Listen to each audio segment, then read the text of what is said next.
All right, guys, welcome back to the second half-hour Henshin release this year. We're honestly back to a classic format. We got one episode of Sentai and one episode of Writer this week.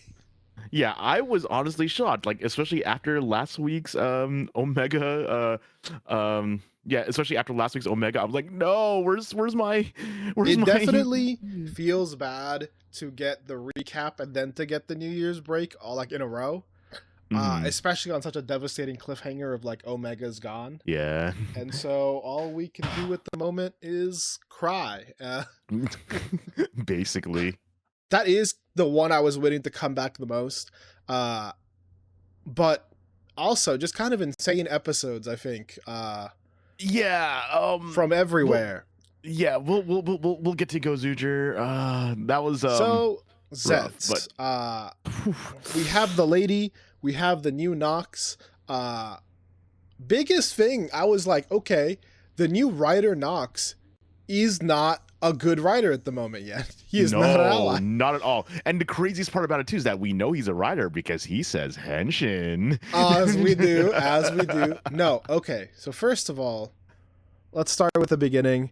I love this setup of Zero, like, you've betrayed the organization. I love this kind of like friction between them. I think it's really good. And then it makes the ending of this episode incredibly tragic. Yeah.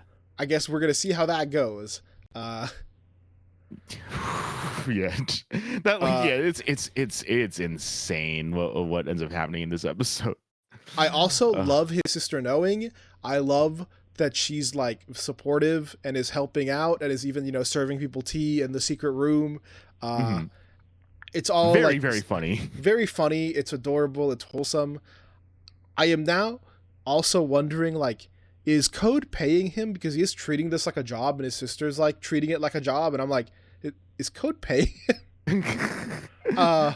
That is something to wonder. Like, I hope that they confirm that in one way or another eventually. I think it'd be funny. It's not like an important thing. But at the same time, like, they do what's it called? He does get entry into a lot of things, which is partially payment, I guess, being able to have access to where he needs to get to. Sure. But I mean, obviously we have the tension there. We have you betrayed us. He's like, I can't follow things if I don't know what's going on. If I do this mission, let me please, tell me the truth. You are the one and only agent. That was super cool.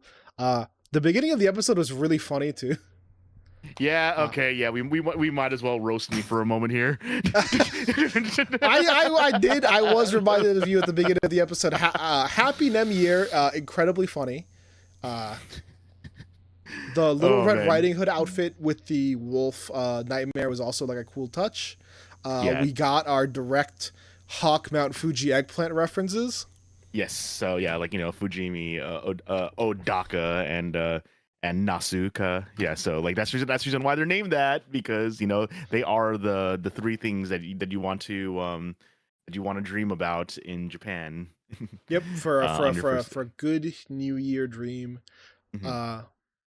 Man, I like that we're getting some more of the conspiracy with Nem's appearance. Now we're getting bad dreams for people who are like personally involved. In this case, like a hospital worker who saw it happen.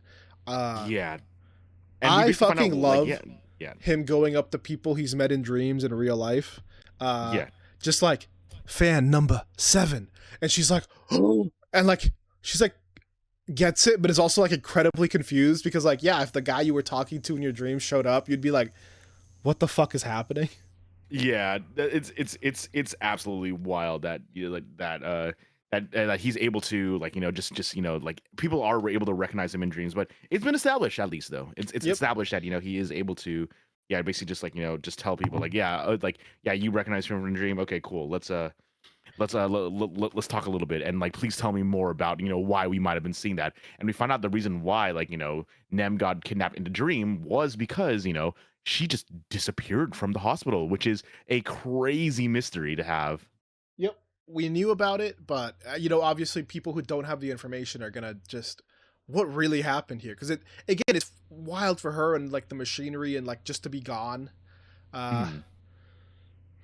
Also, I guess so. Now we get to like the two action set pieces of this episode. First of all, we're on the bike. Yes. We get a whole chase sequence on the bike. Very cool. Every once in a while, I find it funny when they like would go get close to each other so they could do like a little bit of like the sword fighting and stuff. And then the moment that it does that, it immediately cuts to like above the shoulder shots where I'm pretty sure they're not on the bikes, and it's like, yes, Japanese traffic regulations. Yes. Oh man, I love the jokes about Japanese. Yeah, I was like, yo, we're actually getting to common ride this episode.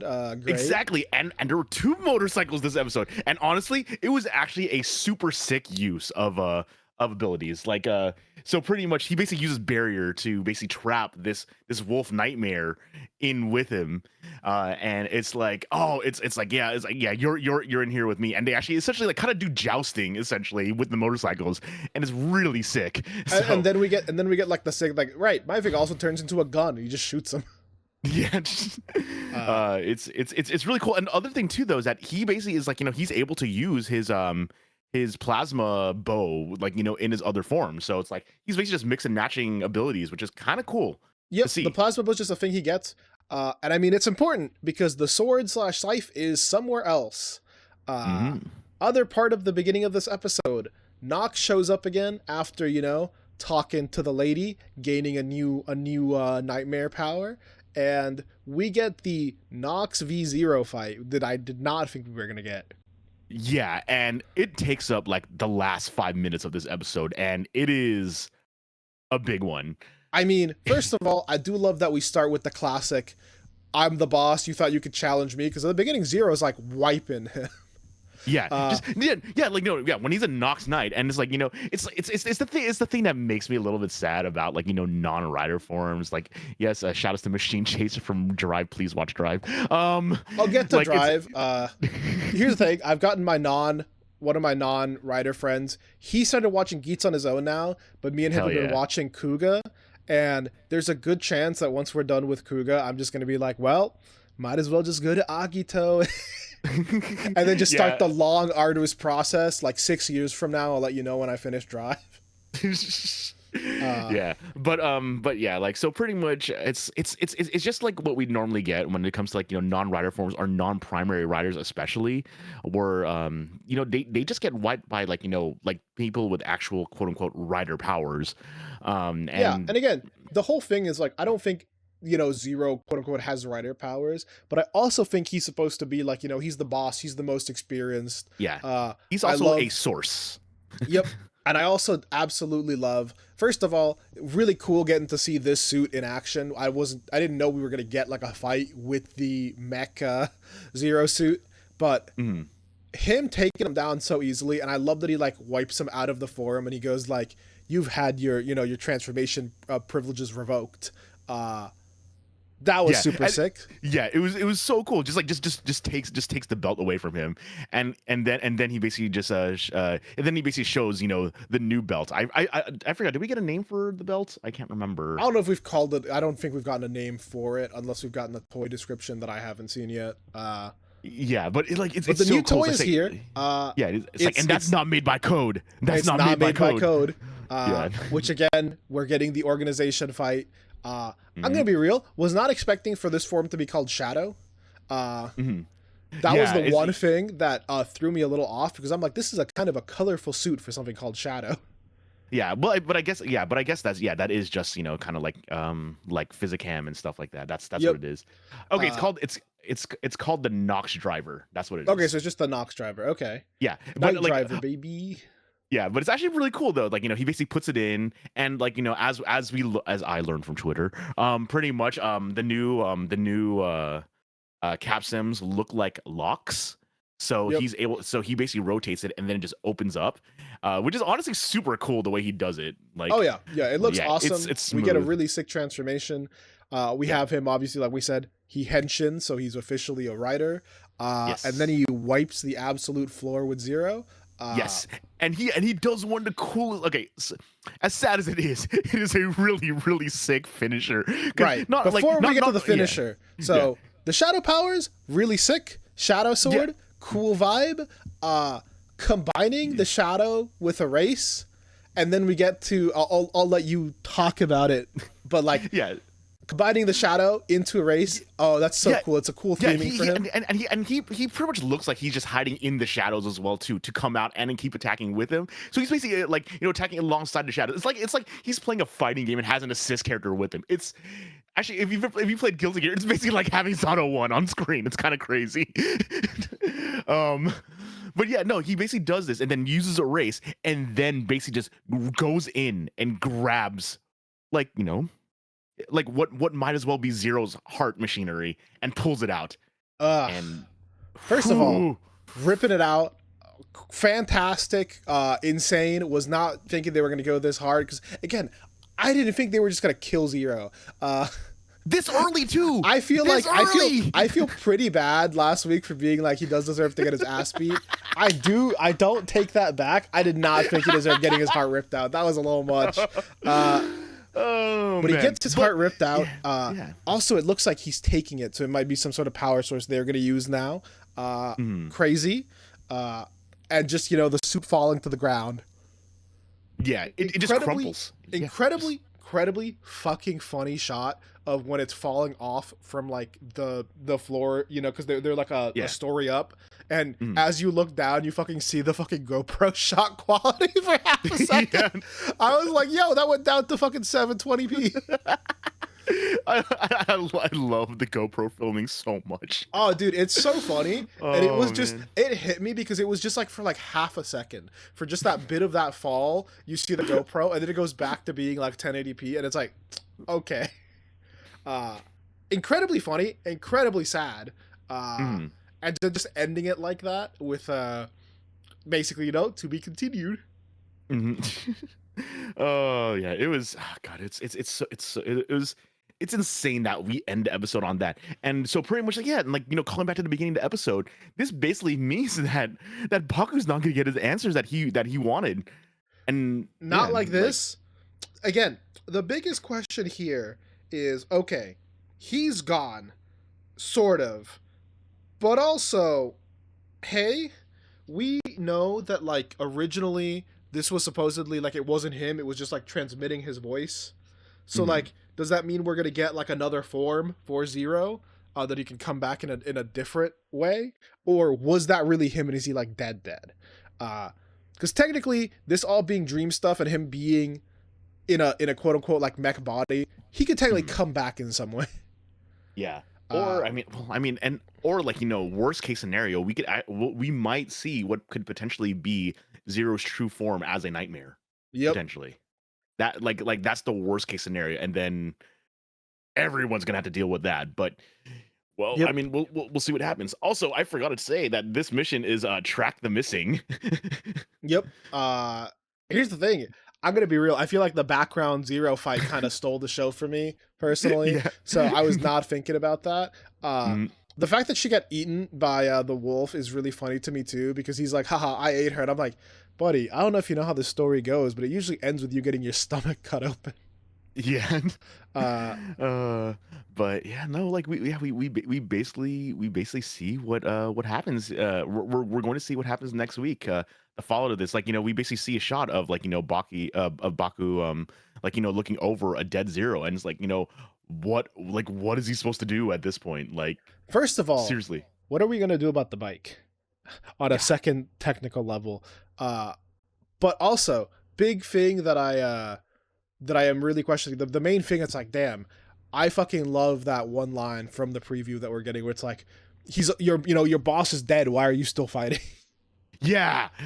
I am really curious to see how the Nox Zets conversation is gonna go next week.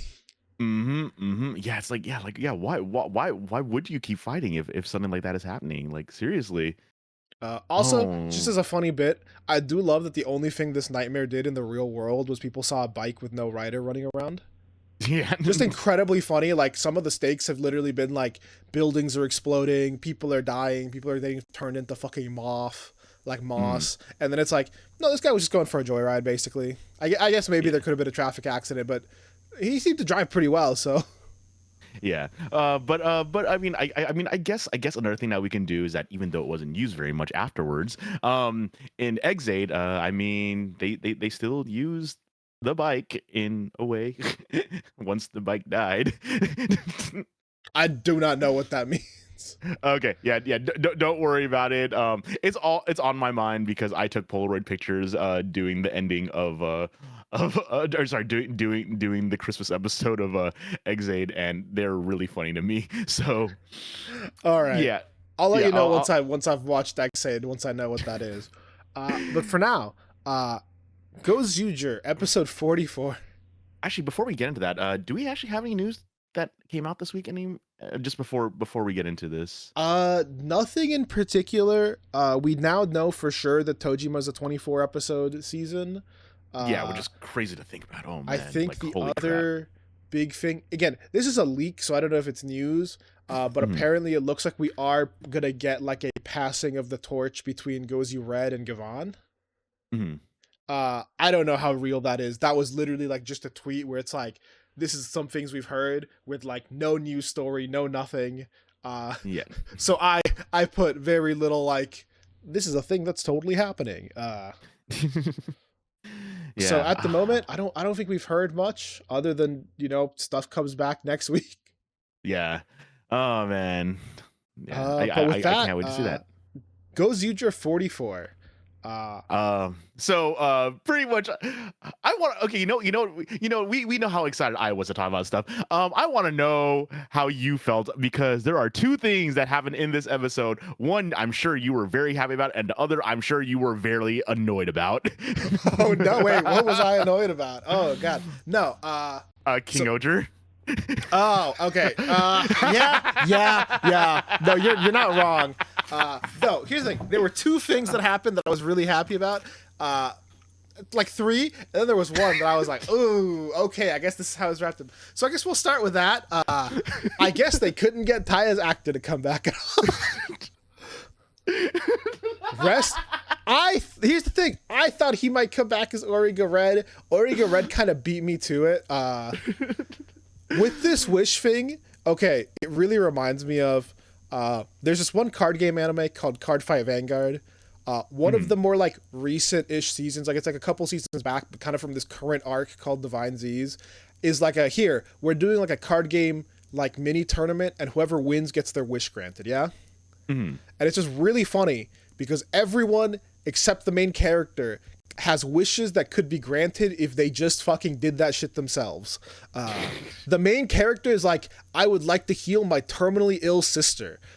Shit that, he can't just do. And everyone else is like an idol who wants to be, more confident in who she is in real life and in her like idol thing. A girl who wants to be a professional card fighter, but she's not sure if she can do it. And it's like, these are just things you can strive for as a person. Yeah.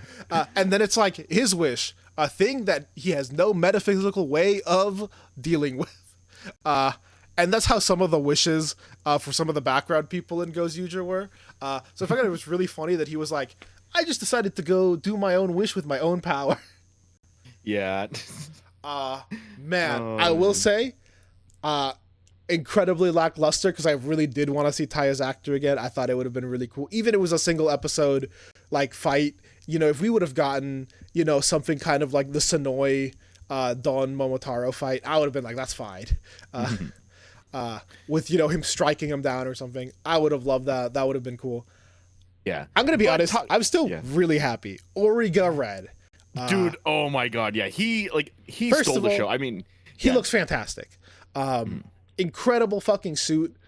Obviously, the only thing that kind of sucks is that because it's only like an in transformation suit, we don't get to see the designs for like the Origa changer. Mm-hmm. But oh man, honestly, it was like if there's one thing I really love about OrigaRed is that he despite him being very gung ho about things, he is very much still new and a novice, and it's adorable. Yeah, oh I my love that god. he's like a novice, and I love that he's like a novice who is striving for that perfect ideal of like, I want to be a hero to save people who like, it's very cute. First of all, it's very heartwarming just knowing that this was a design that a kid made that now gets to be on the show. I saw some really cute news wise. I saw a bunch of really cute stuff on like interviews that they had with the kid where apparently he does have like the stuff written for like the whole Origa team and stuff. It was very wholesome, honestly. So seeing him come in and be this very wholesome hero, the original Sentai. First of all of the fucking origami powers were super sick. Yes. The theming on him was on point. I like that because they want to show off the suit. Even when he's doing like using the King Azure engage, he's like powering up his own weapons instead of transforming. I fucking love the fold out sword. Yeah, the fold out sword is super cool. The fact that he's mountain fold slash, it's like it's literally just like, you know, an upside down V, but it just like, you know, he even has his own finisher. Like he has his own graphics and everything. It's like, oh my god, like they like the wait was worth it because like, and that's the reason why I said that, like, you know, this was kind of your episode to react to because oh my god, you know, I was so excited. I've been so excited, and you know what's the best part to me is that it was not a one episode thing. We got him next week too. Yes. Oh man, but also the idea of what we have here now, though, the fact that that, you know, we have all these universe heroes in the Goju world, but there's original heroes now. Yep, we have the original heroes from the original worlds that came together to grant a portion of their power to Tegasword. So we get to see the original HalfHouRed. Yeah, and he makes a lot of jokes saying, "Oh, well, I mean, I'm 50-ish, but I'm more experienced than you guys." And he wrecks them. I do fucking adore the Kinjiro. Like, I'm pretty sure I'm older than you, but I won't let a fucking old man talk to me this way. Yeah, it's so good, incredible. I'm gonna be honest. The Kaku Ranger fight was really fun. We got to see a lot of really like classic Sentai special effects, like done in the modern age where we have better technology for them. I fucking love how kooky some of the like, not even like finishers, but also like hits he got off with some of the counters and stuff. And I fucking for just a second, I thought Kumade was gonna prove he wasn't a fraud. He came in, he had that like fucking fist rush, and I was like, oh shit. Kumade about to prove he's not a fraud, only to get like immediately bodied faster than like anyone else. Oh man, like it's like you know I normally judge a Sentai based on their extra ranger, but it's really funny because Kumade is like, you know, just one of those 6 where it's like he is, it's like it's he's not boring. Which is just so we're clear, I call him fraudness out of love. It's he's very funny. I think he fits in this group very well. He does. But my god, he is a loser sometimes. Oh my god, yeah, for sure. Like I love him though. This is again said with love. But again, incredible fight. Now we got to back up a little bit. The actual, because this is like the A plot like fight. First of all, I love OrigaRed being like, Hueru, you're kind of a piece of shit. You should not be a red. But the funny thing too, though, is that like none of us can argue against that. It's like, you know, he does not fit the ideal of a red at all. But he is not a leader. He is not really like that charismatic. But like, I really like him. He still has a heart of gold. He's still like a nice dude. Seeing him pretend to be the bad guy so that OrigaRed could be a hero to those kids was adorable. Yeah, no, I love that. It's like, you know, it's like that's what I was bringing up. Like, you know, sure, like, you know, OrigaRed is like, you know, does have a point that, you know, Haru is not a leader at all. He doesn't have a dream to strive forward, which basically, like, you know, kind of makes him fairly hollow and still, you know, kind of an asshole. But also, like, in this episode, he has a dream. He just doesn't know how to verbalize it yet. You know? Yeah. I definitely think his dream is maybe going to have something to do with his friends, or especially with like children, because he seems to have a really soft spot for kids because, you know, all the traumatic stuff that happened to him as a kid. So I could imagine his dream being something like, you know, I want to make a world where kids don't have to go through what I did, kind of thing. Yeah, so like it's crazy. Like he's a very wholesome guy deep down.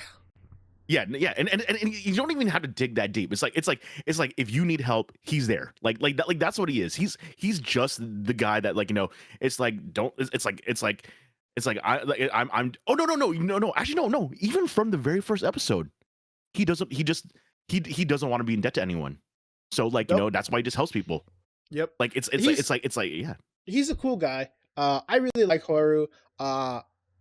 I think it's hard in a group of weirdos like this, because I tend to love weirdo characters. But Haru probably is one of my favorite Gozuger characters. Yeah. But incredible. I don't know. I really like his vibe with OrigaRed. I really like the fight, and I'm gonna be honest. I really like the fact that he fought him basically in like base form, and we got to basically see some good form rushes out of this. Because I'm gonna be real. I think Haru did that to get like a fair fight, because I'm pretty sure if Haru used Wild Wolf or Tegasaur, he probably could have won. Potentially. But, I mean, again, we don't know how strong he is, dude. I'll go fucking crazy if the origami form has a final form that they just like have kept hidden. That'll go so incredibly hard. But the big thing, we also got like the B plot that doesn't have anything to do with the Gozuger stuff. Bouquet starting a regular job at the cafe. And oh my god, dude, the cafe owner lady being like, so are you Rikuo's girlfriend? And she just fucking freaks the fuck out. I would never think of that. Adorable, cute, and then we just cut the fire candle. A fire candle who is alone in no one world, who is angry. He is like, I will continue to fight. I love Fire Candle so much. And as much as it's probably going to make me incredibly sad, if this is the path he goes down and this is how like his end is like written as like this bad guy who couldn't let things go, I get it. Yeah. They've always shown that he cared about the eyes and the no ones the most. Those are his friends. Those are his little guys, as he says. And they have been going out fighting, sacrificing themselves, and now the queen just wants to give up. What's going to happen to No One World? What's going to happen to the No One? Like, where are they going to go? Where are the eyes going to go? And I love that he's like, no, get the fuck out of here. I'm going to fucking fight them. I'm going to protect them. Incredible. Man, he's going so hard. Like, his actor is really going for it, and I love him. I love him so much. Yeah, this is probably my second favorite part of the episode, other than OrigaRed, was all of this. And then we ended on, hey guys, remember the whole thing at the very beginning called the calamity that we had to deal with? Yeah. That's back. Yep. And we had to fight the famine, I believe his name was. Yeah, right? he was like Vile the famine or something like that. Oh yeah, Vidal the famine. Vidal, okay, yeah. Yeah, Vidal the famine, and yeah, man, and he basically shows up in like one shot stuff real quick. Yeah, it's like, oh man, okay, yeah, everything's crashing together, but like, yeah, and so it looks like next week we're gonna get more of like a team up episode. We got to deal with Vidal, what that's gonna entail, what's gonna happen, no idea. At this point, basically, we know where all the rings are. Yes, so we're getting that's actually a big point about this episode, because like I know a lot of us were like saying, oh wait, what about this? What about like basically who when was the last time we actually like in story we kind of cared about it? It was when the replacement Yellow Tyranno came in, right? Yep. Yeah. Oh man, I forgot his name. But yeah, like when he showed, it was like, all right, other people are probably gathering rings, right? And then we find out that all but 2 rings are gathered now. Yep. So, and it was Kaku Ranger and Oger. Obviously, again, Taya's actor gone. Also, secondary question. I think I asked this last week and it got answered. It looks like the Kuon blade is separate from the Wolf Caliber. Yes. So we did get to see him dual wield for a little bit. I think it's incredibly funny how Kuon's just following him around now. Yeah, it's the start of the episode when he's working and he's just like, come on, put some more work on it. You're supposed to be blessing people. Yeah. Honestly, this form of him just trying to be the overbearing big brother is actually funny this time around. Oh, it is a lot funnier when he's like this. I won't tell a lie, but I found it so funny that it's like, cool, you decided you loved your brother. Now you're stuck with him kind of forever. Yeah. We'll see how that goes. Oh man, that He had a was lot of yeah. crimes to make up for, so he's gonna be stuck like that for a while. Yeah, that was pretty crazy. But yeah, at least the A plot and B plot, were very big, and it's Yep. they're sure, it looks like we're finally tying up, the universe rings. It's like we're actually, unfortunately, even if it does lead to, an awesome death for Fire Candle, it looks like we are starting to tie up all the stuff Again, with I'm hoping they with can No One save him at World. the end, but Mhm. I don't want to get my hopes up too high. Yeah. Uh, Other last big thing, what I'm getting ready for is, I think we got confirmed like 48 or 49 episodes. Uh, Mhm. we got at this point 4 to 5 episodes left. I'm hoping that basically we get to the Calamity. I do hope we still get basically like our battle royale between the actual Gozujers. Yes. Obviously, Haru's in the lead, but if we're just doing like a one for every person for themselves, five, one versus one versus one versus one versus one, where whoever wins gets everything. I do want to see it. I kind of want to see everyone try to shine one last time Yes. versus each other, because that kind of was the plan, that that we would do all of this together up until it came down to get our wish. I Yeah, think the only yeah. other thing that would be pretty cool would be if at the end, basically, the others basically just give up their wish to her. Because Yeah, that would. Sorry, like finish up. yeah, no, yeah, no, it's like what you were saying earlier. It's like, like Horu does have a wish now, or at least, he says he's not just gonna verbalize it, and his wish is gonna be like just that good, that everyone is just going to fight because they have to. And it's like, and like, or the, even as a test to Horu, we're going at you full force, so your wish better be that good. So Yeah, like I'm sure that part they're gonna wrap up in a very satisfying way, or at least I hope they are. that's my biggest hope. Gozuger has had its ups and downs. I still think that, probably, in my opinion, like the weakest thing about it has been that like some characters definitely have fallen a little bit by the wayside. Mhm. Even before this stuff with Maya happened, like Gozu Unicorn had kind of been relegated to the background for a bit. Yeah, Tirana actually, got relegated yeah. to the background until he wasn't for. Yeah, actually, I actually talking about Maya. Did you see that production screenshots? Yeah, yeah, Sasuke was actually, there were actually videos of Maya when Sasuke was there.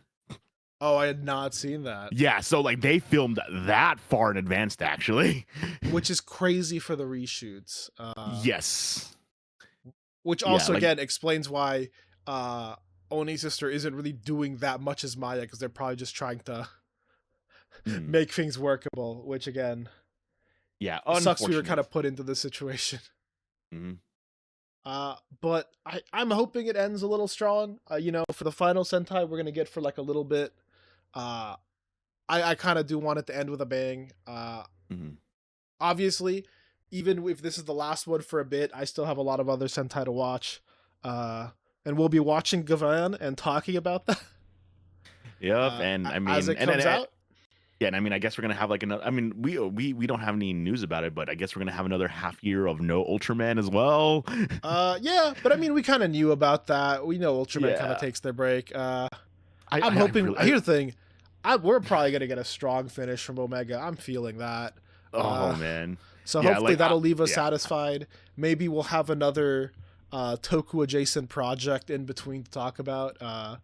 But if not, it's not bad having these kind of classic episodes where we actually get to talk about each episode for more than 5 minutes. Yeah, The rush episodes are fun because it's fun that we actually get so much tokusatsu, but it's not bad actually trying to dig in a little bit to the stuff we like, the stuff that and hopefully we're seeing in the future.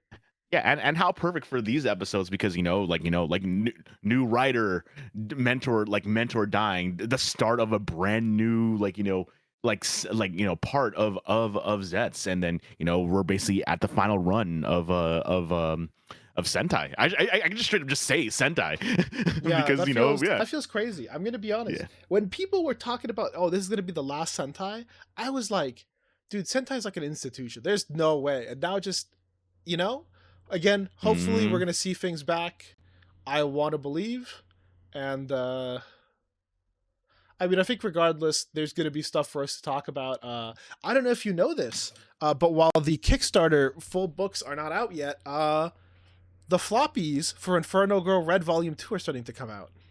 Oh yeah, I know. I actually, I actually went to my comic shop and they did not get their Christmas shipment, so I did not get my Immortal Legend Batman, which I still haven't read. I have like the first 3 issues. And they did not get their Radiant. They did not get the Radiant Black. So yeah, I'm still waiting on my on my Christmas issues. But yeah, no, I saw that. Yeah, like Yep. yeah, I'm waiting for my Inferno Girl Red now because I actually did order the original Volume 1 and Volume 2 for hardcover. I did as well. I I did as well. I need them. But here's the thing. I definitely just ended up picking that first floppy for Volume 2. Probably I might not read them until the whole thing is out or until we get the hardcovers. But regardless, I'm excited. We'll have some Toku stuff to talk about in general.